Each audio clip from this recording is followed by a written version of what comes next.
Assalamualaikum warahmatullahi wabarakatuh.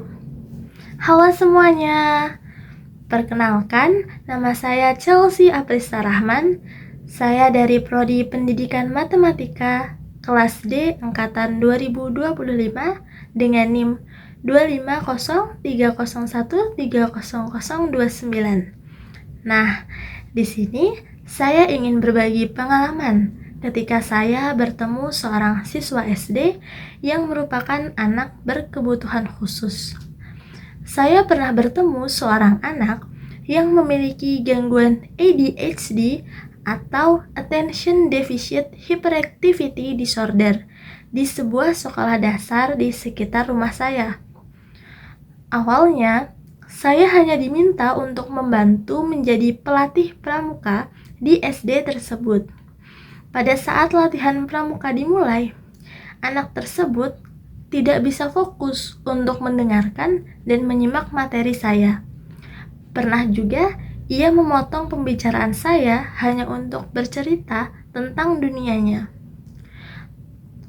Saya pun bertanya kepada teman-temannya, dan akhirnya teman-temannya bercerita kepada saya bahwa memang anak tersebut adalah anak berkebutuhan khusus, yaitu ADHD.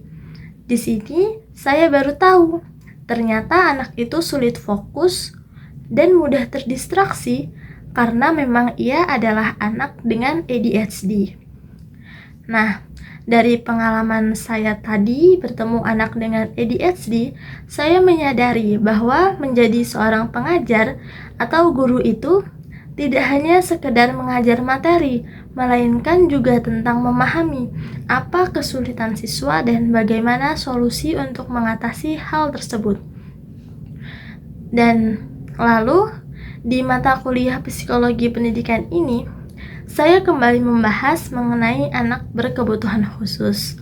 Saya pun mempelajari lebih dalam, dan setelah saya membaca buku Educational Psychology karya John Santrock, saya mulai memahami lebih dalam bahwa setiap anak memiliki perbedaan individual yang harus dihargai, termasuk anak dengan gangguan ADHD. Dalam buku tersebut juga dijelaskan bahwa anak dengan ADHD termasuk dalam kelompok exceptional learners atau anak-anak yang memiliki kebutuhan belajar khusus dan memerlukan pendekatan yang berbeda agar mereka dapat berkembang secara optimal. Lalu di buku tersebut, Santrock juga menekankan pentingnya peran guru dalam menciptakan lingkungan belajar yang suportif dan terstruktur. Anak dengan ADHD cenderung membutuhkan bimbingan yang konsisten, aktivitas yang melibatkan gerak, dan arahan yang jelas agar mereka dapat menyalurkan energinya dengan cara yang positif. Dari teori itu, saya sadar bahwa ketika saya menghadapi siswa tersebut di latihan pramuka, seharusnya saya tidak hanya menuntutnya untuk diam dan fokus seperti anak lainnya, tetapi membantu dia untuk menemukan perannya agar bisa tetap terlibat dalam pembelajaran saya. Saya juga membaca salah satu konsep penting dari Santrock tentang individual difference in learning, bahwa tidak semua anak belajar dengan cara dan kecepatan yang sama.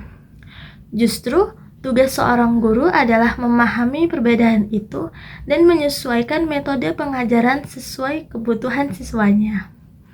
Pengalaman ini membuat saya belajar bahwa guru yang baik bukan hanya yang bisa menyampaikan materi dengan jelas, tapi juga yang mampu membangun hubungan yang empatik dan memahami cara belajar setiap anak. Dari pengalaman dan teori tersebut, saya menyadari bahwa anak dengan ADHD bukanlah anak yang sulit diatur, melainkan anak yang membutuhkan perhatian dan pendekatan khusus. Dengan memahami hal itu, saya pun tidak lagi melihat perilaku aktifnya sebagai gangguan, tetapi sebagai energi yang bisa diarahkan menjadi kekuatan. Jadi, setelah mempelajari mata kuliah psikologi pendidikan ini dan membaca buku Educational Psychology karya John Santrock, saya semakin yakin bahwa menjadi seorang pendidik bukan hanya tentang mentransfer ilmu, tetapi juga tentang menumbuhkan kesadaran kita sebagai manusia bahwa setiap anak dengan segala kekurangannya berhak untuk dimengerti, diterima, dan diberi kesempatan berkembang sesuai potensinya. Itu saja yang dapat saya sampaikan. Kurang lebihnya saya minta maaf. Terima kasih atas kesempatannya. Saya akhiri. Wassalamualaikum warahmatullahi wabarakatuh.